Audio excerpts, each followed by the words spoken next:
Sean. Good morning, Sean. Hi, Hazel. Headed out fishing now. Miss you guys. Miss you, Sean. I love you.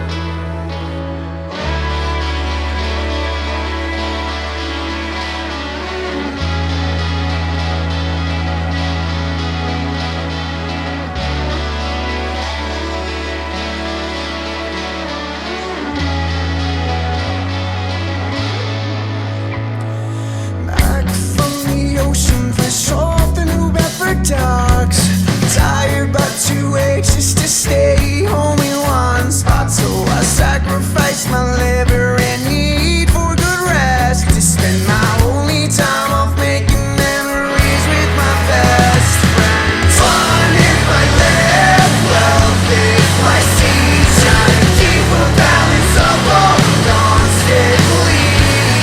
It's fun for a quick minute and it's right back out to sea where I gotta keep a firm grip on my sanity. I love waking up to an open sea, sun shining over my head, just as much as I'd love the comfort of sleeping in my own bed. My old lady says you're never around, even when you're home, trying to maintain all my relationships while trying to stay in the zone. Fun if I live, wealth if I see, trying to keep a balance of all constantly. It's fun for a quick minute, then it's right back out to sea where I gotta keep a firm grip on my sanity.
Thanks for being here with us. This is Alex McCormick. We are musicians and makers. We are dedicating to interviewing and promoting artists and musicians across a broad spectrum of genres and mediums. And Alex, what's going on with you? What is going on in the world of Alex? A lot of music stuff. For all the projects I have going on right now, I have a solo project called Savage Spirit. It's really metal, hardcore based, and in the studio with a follow-up EP for that. There's a current band that I have also going on, a band called Tough Thought.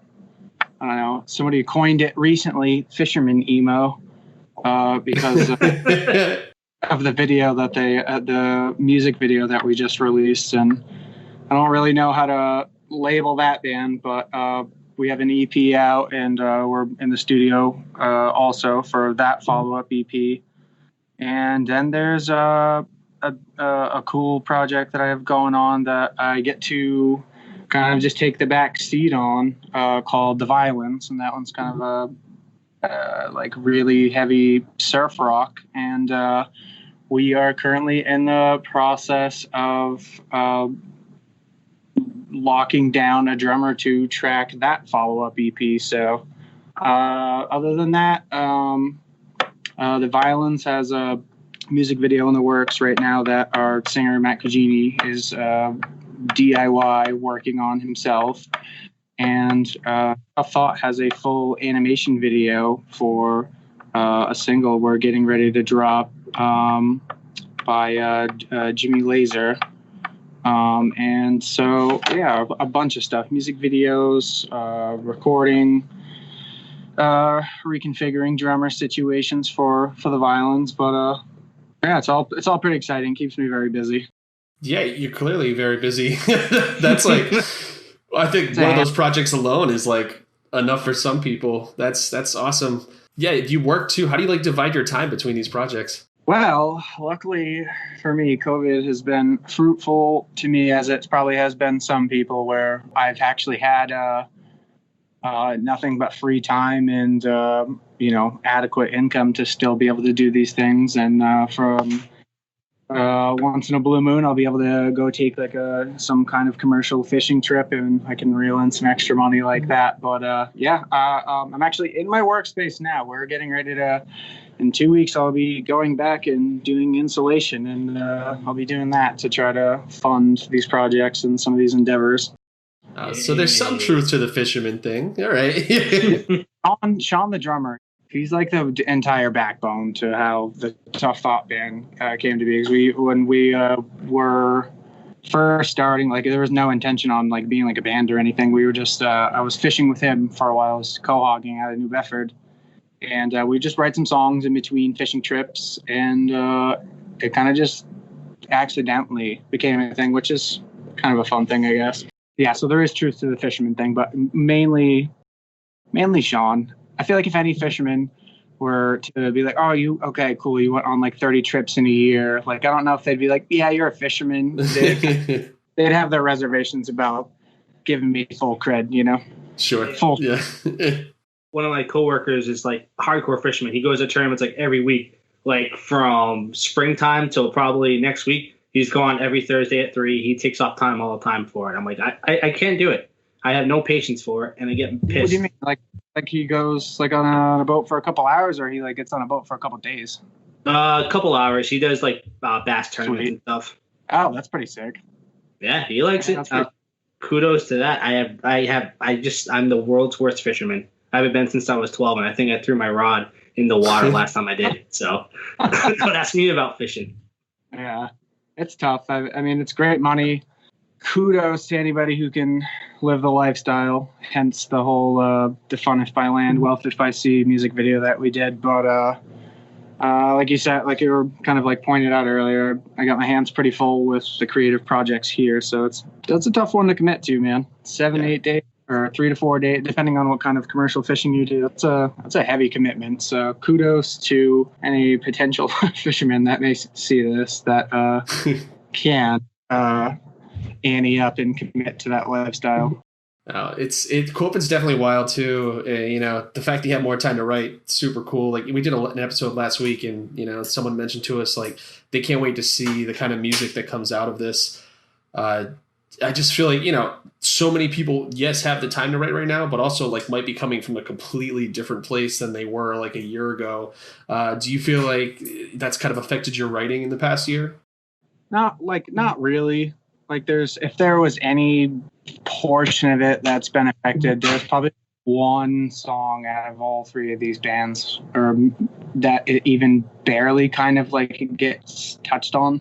I don't think it's affected. There's always, get in the room with the guys in Tough Thought and, just like we would have done before, none of us got into a room right away. We had a lot to like figure out, like with, COVID protocol, people have children are in constant contact with the young and the old, which it is known to potentially affect the most. But I don't think there's really been that much of a change. If there's good ideas that are coming, then we're gonna jot them down.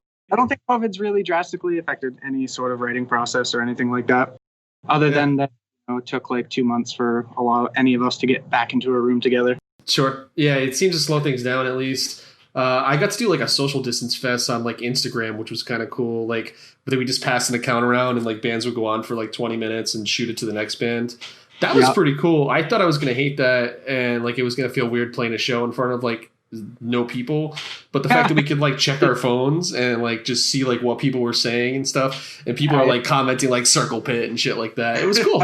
I definitely think it's interesting. The most interesting about this is, somebody I saw a post from one of the musicians I follow, and he was just like asking people like, do you actually think this stuff, like, anything will go back to normal? What I could keep thinking of is that like there are just like too many bright minds, social deviants, and creative people to not use this as a way to be like, fuck you, COVID. We're just going to like reinvent some sort of wheel.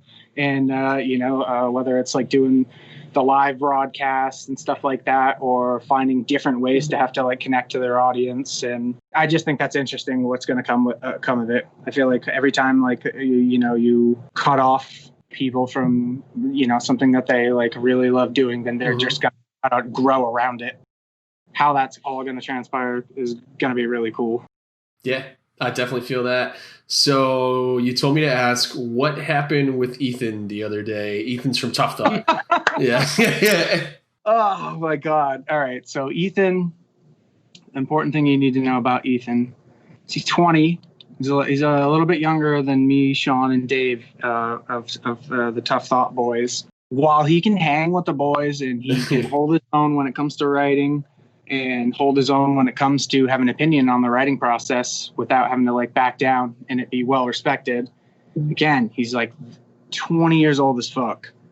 So we had rehearsal yesterday. We're about to bring one of our songs into the studio. It's the last song for the EP.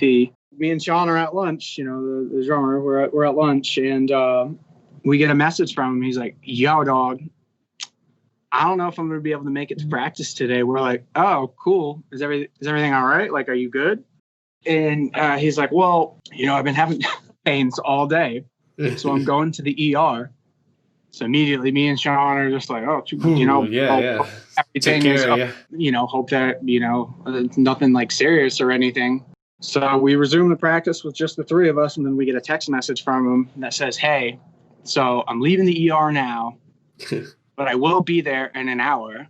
So we're like, what were your results? How did that? Our boy is back from the dead.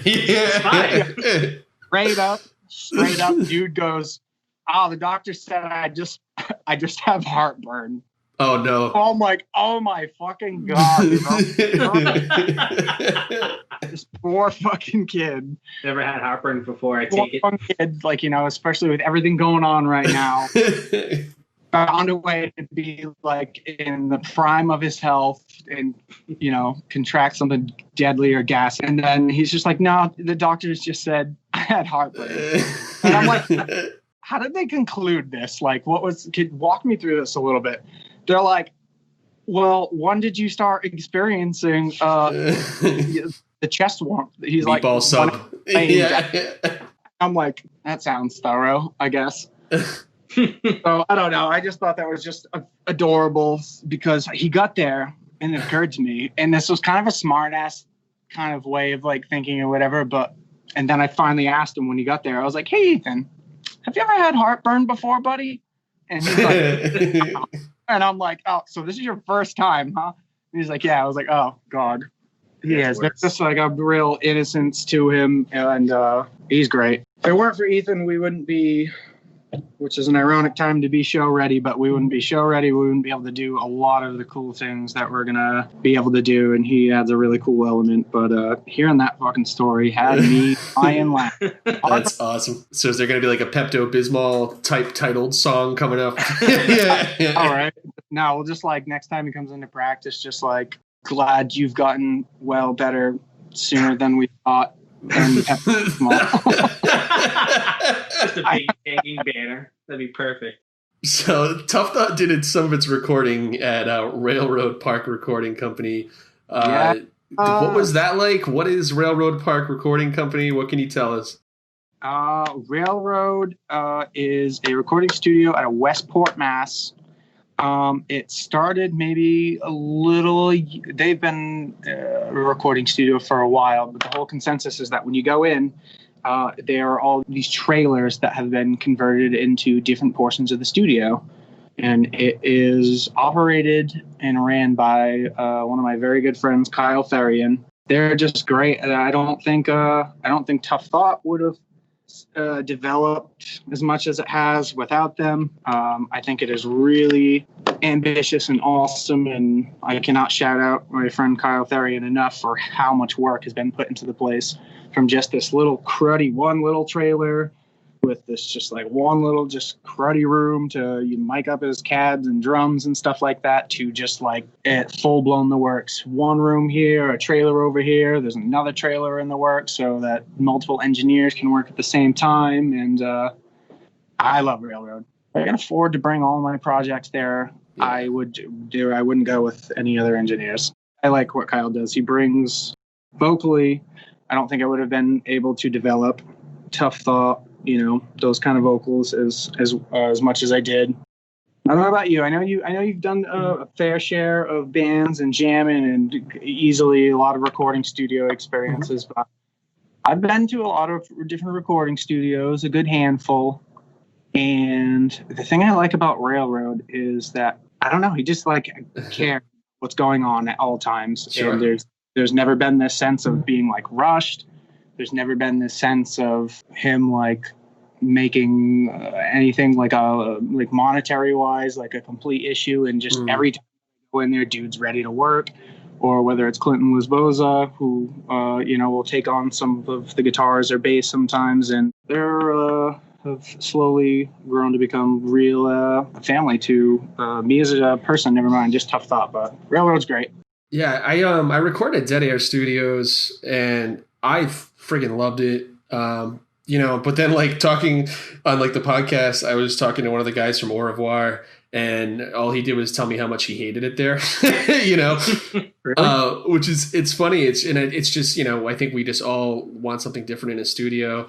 And if there's one thing I've learned doing this podcast too, every time we ask people about like what studio they recorded at and we start to look these places up, like studios are just specific in their creation, in the way they run things. Like I recorded at one place that was like on like a horse farm. So like you just like be doing vocals and there's like a horse outside the window.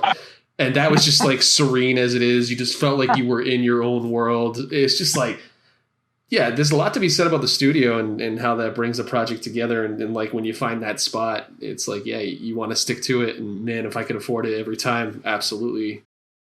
I'm sorry. I'm just like so distracted. I keep having this mental like playthrough like immediately as soon as you said it. Like that horse is just there. Yeah. Whole time, like maybe just to like get a bad take, and he's like, "That's crap." Remember, it's part of the process. It's part of the process. Right. For every good take, there's probably 100 bad ones. Come on. No, what did happen, like I was like screaming and I felt like shit, and I went outside and I threw up and realized there was like a horse on the side of me. So that was crazy. I thought I was going to get like booted across the yard. And then like another time we just had like the door open for a minute to like let some air in, and like one of the horses just kind of started making its way in the house. So that was kind of like a, take 5 guys, got to get the horse. You seem a little anxious right now. Go pet the horse. No, yeah, seriously. What's wild to me too is like that studio was originally made to do like commercial, like, little like, 30-second bits. So I could just see somebody like playing some stupid like fucking Kellogg's cereal song. Jingle. Yeah, and there's just a horse like, like just living his best life. This was Dead Air? Is that what you said it was? No, this one's not Dead Air. This one, I went under the name Paper Robot Recordings. I'm not sure if that's the name of the actual studio or if that's just one of the guys who was working there at the time. Awesome place, by the way. I should say, like, recordings came out great. I really love what they were doing, too. Dead Air, just, I don't know, it's got a special place in my heart. He's just done so many projects with so many hardcore bands, and it's just like that DIY feel where, like, you're in his basement, and, like, he's just super laid back. Like, the thing I liked about him was, like, when you talk to Will, and you're like, hey, how did that track go? Like, what do you think? He's like, I don't know. Did you like it? Like, he doesn't really give you like his opinion. He just kind of listens and lets you listen to it 17 times. You know what I mean? And then you got to figure out what you think. And that's for me, like, as a vocalist, when I get in there, I hear it and I just look for like people's expressions and I'm like, shit, no, I can do better. You know, and to have to push myself instead of someone tell me that works for me. I honestly, I might be on the opposite side of the spectrum. I feel like with my experience with Kyle, whatever, that's it. He's specifically why I wanted to go there to begin with. You know, like, all right, cool. My biggest problem, whether it's a guitar lick or in this case specifically vocals, is I could do it 100 ways. Sure. And 100 of these different ways, I'm probably going to be excited about. Sure. And having another vocalist that I know is capable of doing what I just did, like go in there, whether it's like some sort of scream to sing, fucking kind of dip or whatever, or whether it's a vocal melody, I could bounce it off of him because I'm like, all right, you actually know how to do all this too. So I'm not just like bouncing off somebody who couldn't come in here and, like, you know what I mean, give me work it out if he needed to. So I think I've always had that, like, with my band. You know, like, I doing like a dual vocalist kind of band where, like, first guy gets in the room and nails it first, like, time around, and you're just like, fuck, now I have to be good, you know? Yeah. Cool. So that's Tough Thought. So Savage Spirit, that's more of like your solo project. How did that come to be? How does that work, writing as a solo project? I don't know. It was just a couple of bands that were just on their way out. Their shelf life was, you know, coming to fruition and out the door with those. So some of the biggest pieces of advice that I was getting from some of the bandmates at the time were like, dude, I know, like, you're bummed out, like, that these projects aren't, like, working, and, you know, you're always, like, on the hunt to find something that, you know, you can push and be proud of. He's like, why don't you just take the time now, since there are no bands, you know, that you're doing that are active, to go write that shit that you want to hear and go do that shit you want to hear. And it was kind of nice, because I was bummed about the band, the Party Wolf band breaking up, and I love those dudes. But the advice, like, sat with me for a while. So I don't know, just like sat in my room in my underwear like a weirdo and just like, all right, cool. I'm going to hit record on my fucking shitty Android 2002 phone and just, like, start skeleting ideas. And then, the more and more I just, like, committed to it, I was like, damn, this is, you know, I don't know. So it kind of came to be through a falling out of other bands and just, you know, taking some advice from those bandmates and just committing to it. And the more and more I've been able to write for it, the more and more I'm just like, damn, this is, like, really fucking cool. So I really love heavy hardcore. And so Savage Spirit being, like, kind of my firstborn. Not that any of the other projects don't mean something to me, but it means a little bit different. You know what I mean? I feel that. Yeah. Yeah. I mean, like, your writing process with the other bands, like, do you, like, usually write the songs all together, or is it like someone brings something to the table? Like this project, it seems like it's more like, this is what you wrote and now you get to show it. The Violence had gotten to, and I'm sure Matt Tansey, who's the main writer, would agree with this. I wish we got to be in a room, but, you know, he's in Boston, which isn't too far. Me and Matt are in Fall River, and the biggest a gap between us was probably Freddie, who was playing drums for us, but, you know, trying to work around his schedule, trying to get everybody in a room with as many projects as he had going on was difficult. So what Tansey would do is basically send us his guitar skeleton. Freddie would sit on it for a while. And then surprisingly, we get into the studio and he would just smash out all of his takes in probably like two takes. Tough Thought's really the only one where we get to be in a room together, because all the dudes live close. It's easy. There's not one of us that has 100 other things going on that are preventing us from frequently getting in a room together. But it's cool in the sense where I like how I've gone about it that way, and we'll likely do so with this drummer for the follow-up EP. So it's kind of nice to be in a project where I can kind of lean back a little bit and be like, all right, cool. Tansey, write up the skeleton for the guitar, let the drummer do their thing, and then write bass to whatever the drummer is doing, rather than, all right, here's the guitar, here's the bass line. Like, it's kind of fun to just be able to lay back and be able to do that. And it's kind of nice to have a front man like Houdini, where whether it's promotion or whether it's what he's going to do vocally, I can just, with complete faith, send him off to completely work all that stuff out, and then get into a room and be like, all right, cool. What do you want me to do, bud? I got the little bass lines. Got the song coming together. What do you want me to do? And then not have to worry about one thing. To have just full trust that like whatever he wants to do, to just have, I don't know, full faith in his lyricism, his ideas, and what he has planned for us to do, like vocally and stuff like that. So yeah, I mean, I'm sure it helps like differentiate the projects too in your head, where it's like, you know, you kind of have a different place. You know what I mean? Yeah, that's nice. So the violins, am I saying that right? The violins? Yeah. Okay. Yeah. Well, thankfully you gave me these handy pronunciations. Yeah. I was like, Baselands, Visine, what are we saying? Yeah. Yeah. I gotta say, I probably would have got it wrong. Yeah. Yeah. Definitely. But so the violins, you're looking for a drummer right now. That seems to be like a pretty good search going on and everything. So what's going on with violins aside from you need a drummer?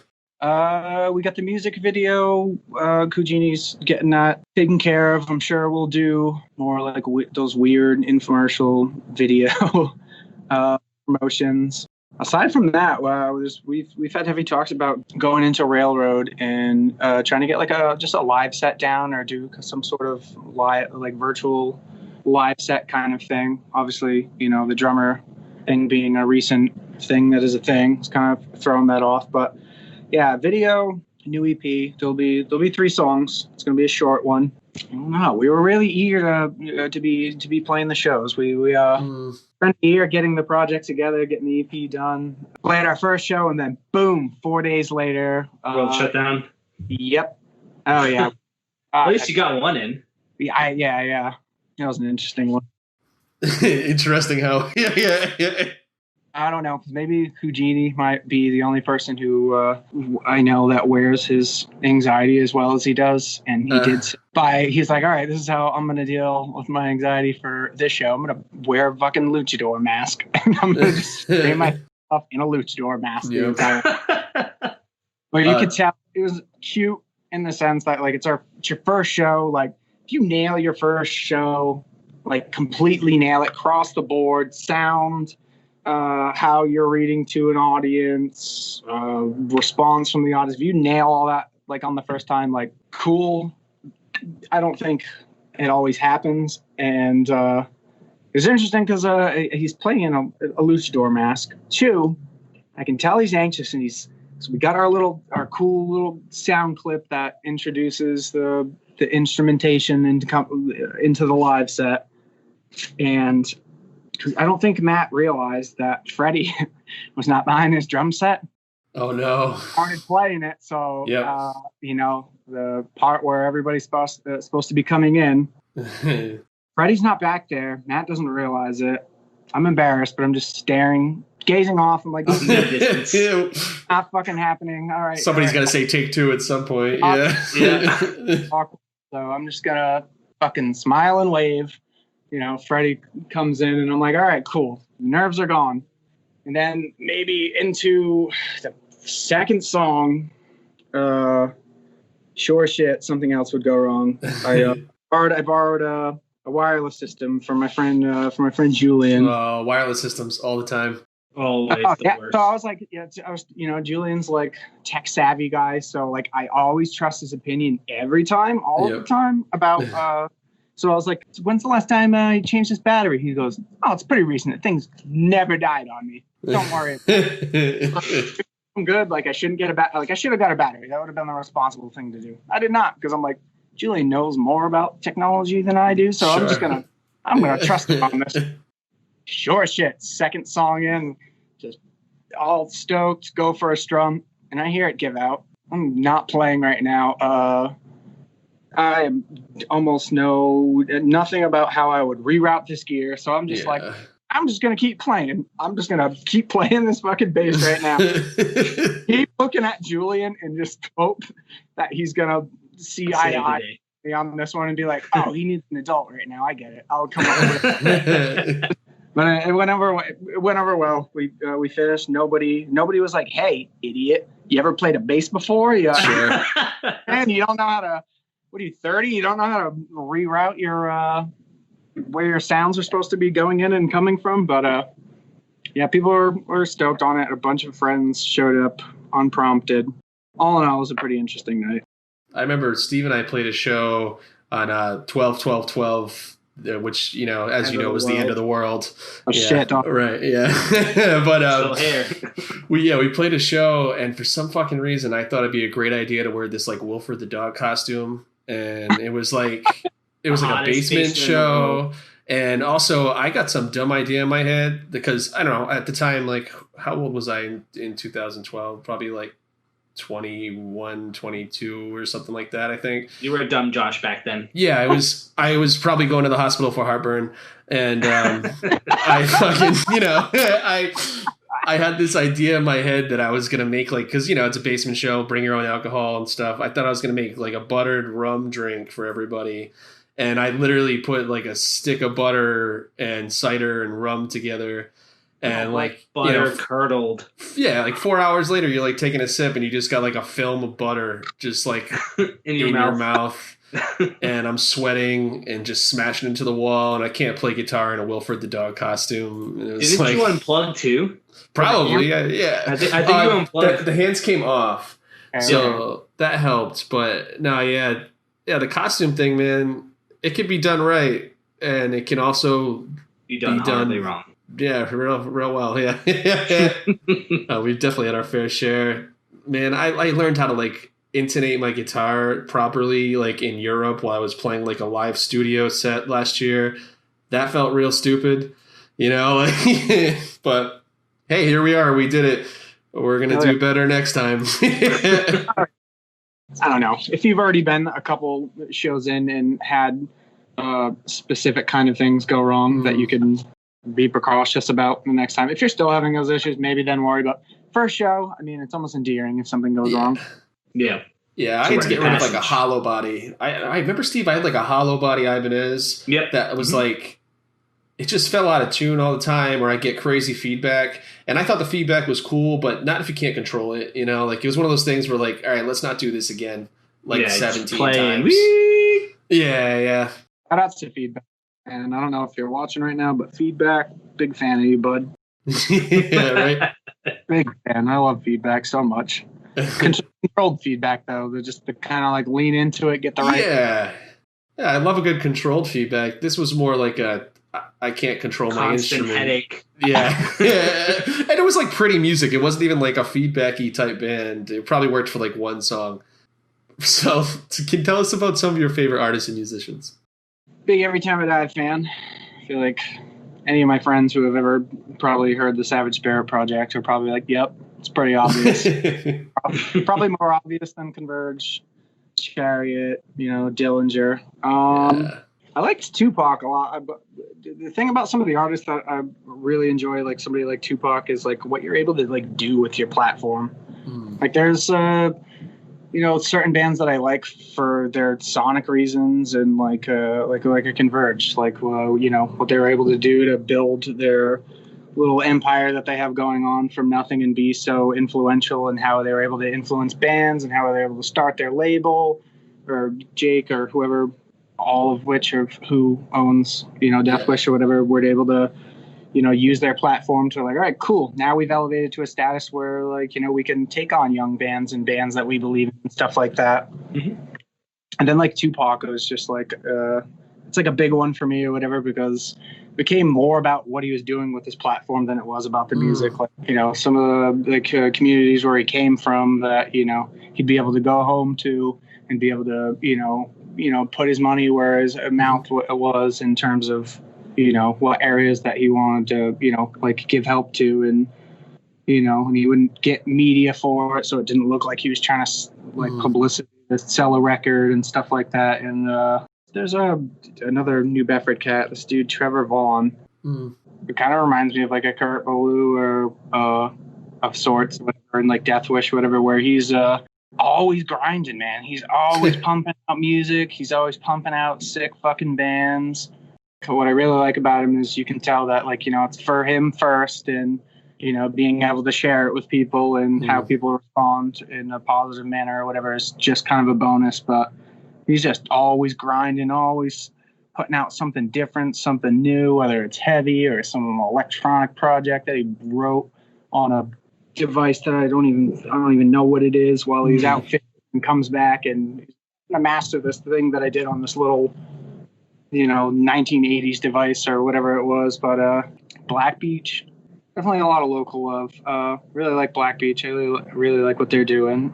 It's been Grasp, I don't know, Plymouth, Brockton. I don't know, maybe two of the two. They're a sick hardcore band. One of my buddies, Dylan, gets to do vocals for them. I really like what they're doing. I don't know. Just in general, though, I just really like artists who can you can tell they're just like crazy, just like psychopaths. Art, like they're that like there's nothing in the world that's gonna stop them from fucking making art, creating it, and better yet, especially artists who, like I think I was telling you before when I was messaging you, somebody who can like translate that to an audience too. You know what I mean? You just kind of across the board, good song, good live set, and can like translate an audience and have that energy given back as they're getting it out. You know what I mean? When I was younger, it was just like a sonic thing, but like when you get older, you realize like all right, this is a platform. People can do things with this, and like especially with all the Black Lives Matter movement, everybody's been able to like raise money towards their causes and stuff like that. I don't know, it's like artists who have like an intention to, what I mean, that kind of goes a little beyond, the very understandable and fun, like I just want to make noise with my friends and maybe people like, and, put a little more, we're just reaching a little higher, trying to make cool noises, do cool things for people, and trying to inspire people to do the same thing, I guess. I don't know. Yeah. Last year, Converge and Drop Dead did like a double header at AS220, which was sick, fucking insane. Yeah, but like, dude, I remember like after like the shows, like they, like they're like kids would be hanging around and stuff, and like they were just like the nicest humans possible to like staff and just like taking care of everybody, and like the whole time that they're like Drop Dead's always been like just super vegan awareness. You know what I mean? Like just like. They have a reason for what they're doing. They have a ridiculous drive. That's what makes it. It's so cool to see that, I mean, there's definitely some insanity. Like, I need that music in my life, which is awesome too. That's how you get the good.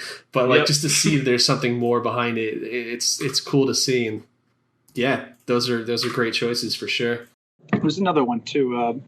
Who I don't follow as much anymore. I mean, I like what he's doing. I don't always connect with where he's going with like lyrics and stuff like that. But Jason from like Let Live too, to like come from like to play a little soul punk band to be able to do the Fever 333 stuff, and to now he's like elevated towards a status where so many people care about what he's doing that he can do almost like a kind of like a Tupac thing where like all these communities that he wants to be a part of, and all these causes that he wants to help donate toward. He can just do that, and it's so I really love what he's doing too. Like as a human, as a musician, they're nuts. I don't know if there's probably few and far between bands that are as crazy that I can think of off top in terms of a live setting. So I definitely like what he's doing too. Have you heard of Soul Glow? They're from Philly, I believe. I know they're from Pennsylvania. I don't know that I'd be able to recall a song off the top of my head now. Yeah, well, if you check them out sometime, Soul Glow is like, they're doing it for me. I play with them in like Europe, like Berlin and stuff, and like everybody knew them out there, which was wild. I probably like got into them like 3 months before that, but it's made up predominantly of black folks, and they have such a way of just like pushing like how they feel in the world and how they should be treated. And just getting that message across while just being ridiculous musicians. Like, man, they blew me away every show. And just the drive that they have, it was so crazy to see. Oh, yeah, man. Yeah, I definitely like recommend checking them out if you just want to hear some like really good punk that's also just driven by some like real emotion of like what people are going through in their lives, Yeah. Well, let's see. Steve, you have a question? What are your top 5 albums that were released this year? Could be DIY bands, could be big bands, could be whoever. I'm putting you on the spot. Oh, I am on the spot because I was like, sorry, I'm the worst. I know Kenny Hoopla is kind of one of them. Are you guys familiar? Kenny Hoopla? No. It's kind No. of emo, like alt pop. I don't know. All right. But he's like a young kid. He's really doing his thing, and I fell in love with him after. Honestly, it was one of those things where it was after I saw his interviews and I kind of like got to know him a little bit more. Mm. In terms of like lyricists and stuff like that or whatever. Sometimes with lyricists, you know what I mean? They're writing about things like you're walking into a room that I a couple days ago, you know what I mean, that I left a while ago. So it's like hard to place yourself there. Sure. I like what he's doing. I like getting to know him more through his interviews. Not that really entirely, means you know somebody or whatever. But Kenny Hoopla, literally probably every project Trevor Vaughn's putting out. That might be it, man. Kenny Hoopla and just like some Trevor Vaughn songs. I would fail this in a heartbeat. I feel like I can't remember bands, names, songs, or anything ever. I don't know if it's just because like working at a venue, like you just see a lot of bands all the time. So it's like you listen to the music, you know who you're amped for, and like you just like add it to your playlist, and now it's in your life. Yeah. But for me, like, man, trying to pull shit out like this, like I'd probably get through like one. This year, like new bands and this year, fuck. Yeah. Probably pulling from stuff from like years ago. There's probably nothing out that's come across my like radar where I'm like, all right, cool, I'm gonna like devote some time to this, whatever. You know what's a weird one though that recently came across that I'm like, damn, took me way too long to get into this band? Probably The Cure. Oh, sure. Okay. One of my guitar player plays them a lot. Mm-hmm. And I think I said something super ignorant. I'm like, what was this, Mars Volta or something? So he G-checked me real quick on the tune. I love Mars Volta, though. I'll give points to them, too. Yeah. You know what's a big crazy thing about Mars Volta? That you could go to a live show and you could actually even focus on anything besides, what's his name, Fred? Is that the singer's name? Yeah. And that's his feet. Got the happiest feet I've ever seen in my goddamn life. Dude's got the moves. I couldn't do it. They put my friend Julian put on a live show of actually it might have been Matt at Julian's, and that's all I could watch. I'm like, dude, look at his feet, man. Little Elvis. Yeah. Another impressive thing about them too, and it's like them, like Converge, BT Bam, like are three bands I can think of off the top of my head, which is absolutely wild. They never, not one time, ever sound bad.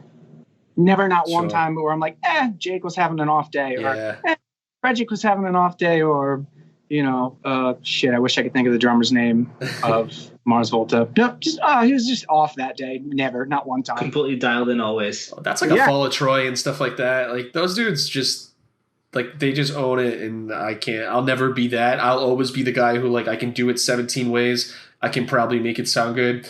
But I'm probably muffing it and you don't know it, like, For sure. Yeah, try to compensate a little bit of energy, hope you know at least one section of music. Oh, yeah. There's enough pictures of me floating around where I'm just like laying on the ground at a show because I just threw myself down there. You know what I mean? Like, I'll find my way. You'll think it's rock and roll. Yeah. Why didn't I do that when the bass shorted up? Seriously, just flop like a fish, man. I'm telling you. Probably was. There's probably one dickhead too. Well, not a dickhead, but there's probably just one guy who was like, "Sir, I know that your bass is not working right now." And I know that. Really admire your just confidence to just keep playing and pretend that it is working, but it is not. Please what do you do? You know what I mean? Like, you don't stop the song. That is like, unless everybody clearly knows it's time for a stop and you can make a joke out of it, which I'm pretty good at that. I don't mind like making myself look like a dummy and making a laugh out of it, but like at some point you just gotta own it. Like, yep, we did it. So why do you make art? Some of it is, you like to make noise with your friends and something that you can take a little bit of pride in. Depending on the mood and the song that I'm working on at the time, maybe it's to prove a point. Most often the point is to prove to myself that, like, I don't know, that you can do something, you can be better creatively. That like nothing is ever kind of good enough, that you can kind of keep. There's always room to like fucking try to something more innovative than you tried before.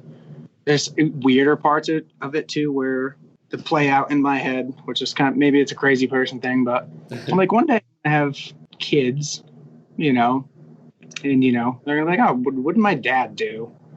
And then it's kind of like one of those things where there is a timeline of growth, whether it's musically, personally, spiritually, and doing the best that I can to make every piece of that timeline as absolutely authentic and sincere and honest with myself.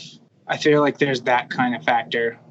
I don't. That's maybe that's like a weird reason to like make art, but I don't know the idea of why I make art. Dude, I sat on that question for like an hour. I sat on that for a fucking hour. I really did. Like such an easy question, and I felt like I was like in the therapy room or whatever. You know what I mean? Yeah. Question that I like. You know what I mean? And then it sent me on this whole different reasons why I do it. Make noise with my friends, to maybe leave like a cool legacy, to have a timeline of, all my life experiences. Probably the journey of it too. The journey of it too is always a little bit more fun than the result. Like being in the studio with good friends and all the things that I'll remember for the rest of my life, just being in the studio. Mm-hmm.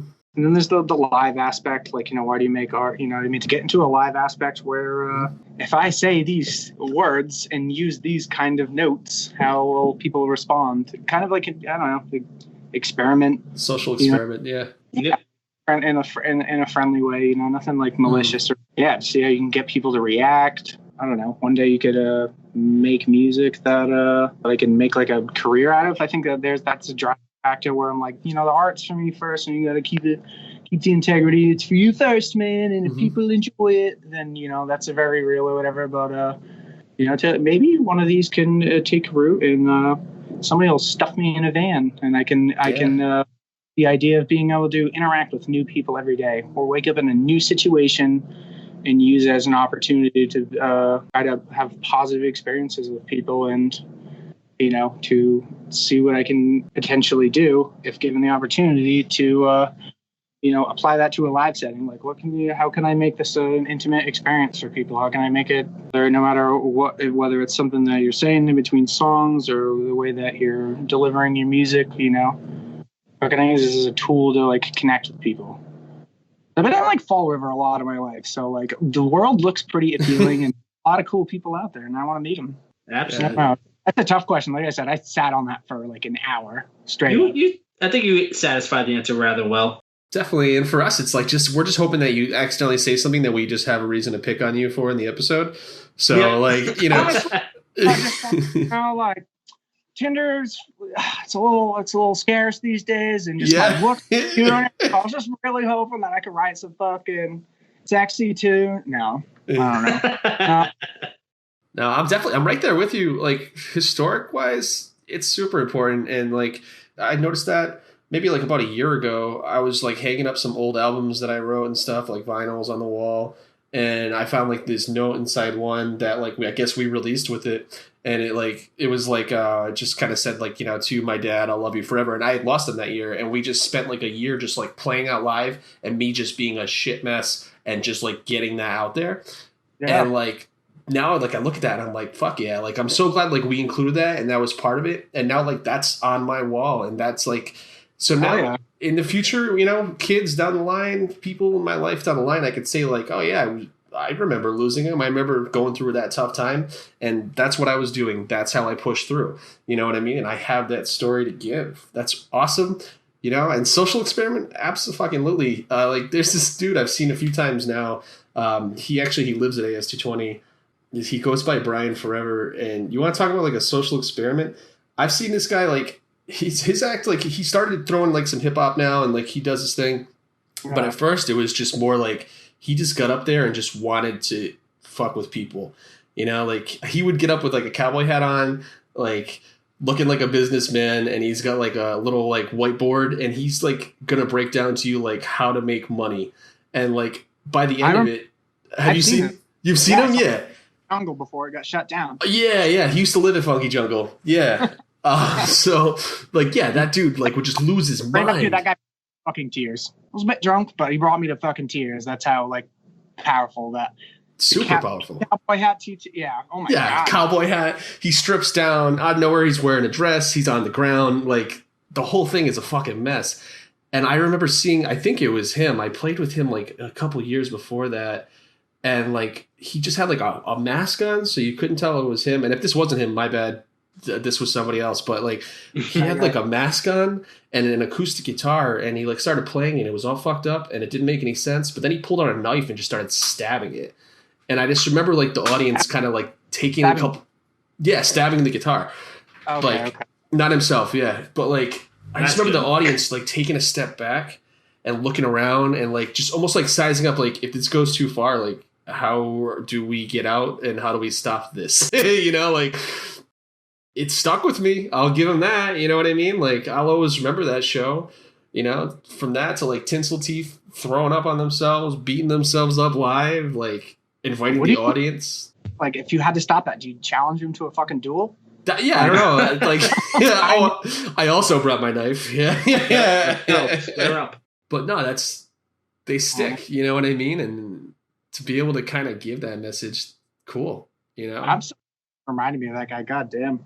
Yeah. Oh, I can't wait to see him again. He was doing something for a while called Wind Donuts, where like he would just open his window above AS220 and he would lower a bucket that was like, yo, throw some money in here and I'll give you a donut. And he would be making fresh donuts upstairs and just so people would just be outside like all fucking excited with a donut. And I'm like, where are these coming from? What the hell is going on?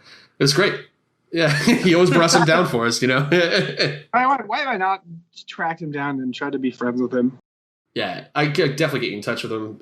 I'm sure I'll see him like the next couple of weeks. What do you think, Mr. Stevie Boy? You got any questions? All right, seeing as I failed to give you a good question to ask, okay. What is the favorite venue that you've ever seen a show at? And what would be your dream lineup? Well, 4 bands. Any era, however you want to order them.